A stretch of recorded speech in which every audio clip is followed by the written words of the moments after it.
It's another day, panibagong vlog na punta karong adlaw ba. So hello vlog, welcome to my guys. Agara aoy. Naglalakad nga kami diyan mag-ina mga guys dahil nga may pupuntahan na naman kami for today's video ba. Dahil naimbitahan nga pala kami mga guys sa family gatherings ba. O parang kapamilya na rin kasi namin sila. Uy, kaya ito naimbitahan. Medyo ano-ano man ang boses ko mga guys. Uy, pasensya na kayo sa aking pag voice over for today's video ba. Medyo na maos-maos nga ako mga guys. At ito nga naabutan ko nga sa labas. Ito si Madam Annabel, nagaluto siya ng spaghetti mga guys. Sabi niya, videohan ko daw siya. Ayan ate.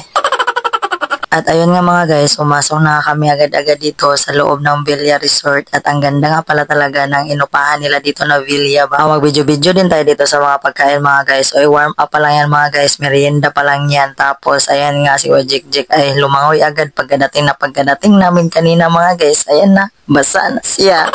Dahil mahilig kasi talaga si Kuya Jik-Jik sa mga tubig mga guys. Anyong tubig, mga ganyang anyo-anyo ba. Video-video nga muna ako dito sa paligid mga guys ba kung gaano kaganda itong Villa Resort na okay lang naman siya mga guys. Maganda din naman. Tapos syempre mag-ano-ano tayo dyan kay vlogger man daw kuno tayo. Mag-shower daw muna si Jinjin mga guys bago siya mag-swimming sa pool. At andito nga pala kami sa GBSE Villa and Resort. Grabe, i-promote yun. Ay hindi ko na i-promote yan. Ay bahala kayo eh. Aba, malay nyo naman mga guys, kung makita pala yan ng may-ari dyan na ginapromote ko pala ang kanilang Villa and Resort or di malay nyo naman, baka kunin tayo ng caretaker dyan, char. Proceed naman tayo dito sa mga beautiful chef cook mga guys. At ayan nga si Madam Annabel ay nagaluto siya dyan ng fried chicken na basta kung ano yung magprito-prito siya. Tapos itong si Marjorie ay nagainit siya dyan ng humba. Pati ba naman dito sa kusina mga guys, sinusundan pa rin sila ng red horse nila. Tapos ito na nga ay gabi na nga. Tapos may pailaw-ilaw na ang pool. O diba ang ganda. Sobrang tuwang-tuwa talaga yung mga kids dyan mga guys. O diba nakikita nyo naman kahit gabi na walang lamig-lamig. Uy, bahala na kayo dyan. Uy.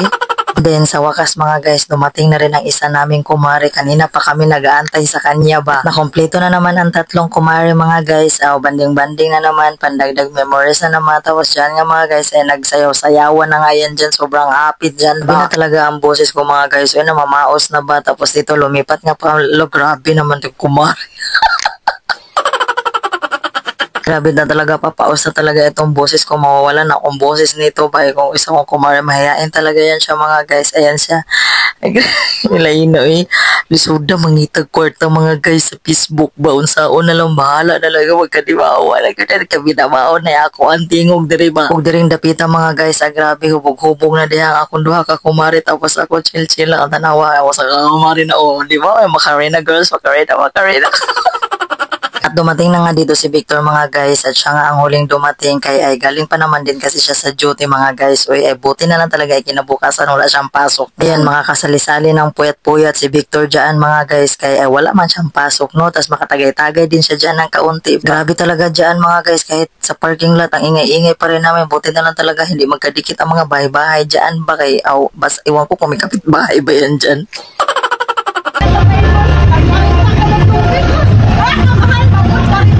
Sige lang.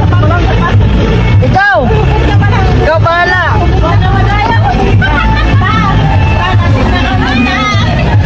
Ibaliktad daw dia. Iya daw ibaliktad. Ibaliktad kasi kakisa ng ban. Narinig nyo naman mga guys kung gaano kami kaingay dyan no. Kay medyo nakainom-inom naman din kasi tapos pero ako hindi man ako masyadong dyan. Oy, kay chill-chill lang ako dyan ba kay medyo matagal-tagal man tayo malasing-lasing no. Okay, dumating naman si Victor mga guys at syempre pakainin na si Kasuhin. Tapos hindi na rin pala ako nakapag-vlog ng maayos dahil nga itong cellphone ko hiniram ni Jinji. Ayun na nga mga guys pagkatapos ng lahat at dahil mag-uumaga na nga ay nagaya na nga akong umuwi dahil wala pa nga talaga kaming tulog niyan. Tapos dito nga ay dumaan nga kami dito sa aming parikoy na negosyante o diba tingnan nyo negosyante yan siya mga guys, grabe talaga yan siya.